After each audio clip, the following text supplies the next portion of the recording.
Pagtugon sa mga kahiyahiyang kalokohan ng isang ahensya ng gobyerno.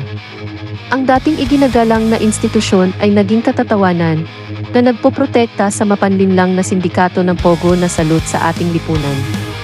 Sabi nga ng dating chairman ng ahensyang ito ay ang mga Pogo ay parang pulgas sa aso. Bueno, sinasabi ko, ang mga pulgas ay namumuo na ngayon sa buong bansa, sinisipsip ang ating ekonomiya na tuyo. Idineklara ng isa pang opisyal ng ahensya na sabi niya, "We are not endorsing Pogo operators."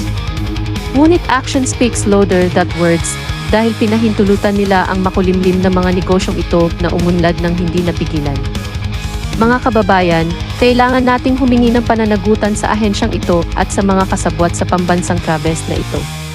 Panahon na para ipakita sa mundo na hindi natin kukonsintihin ang katiwalian. At ang interes ng ating bansa ang mauna.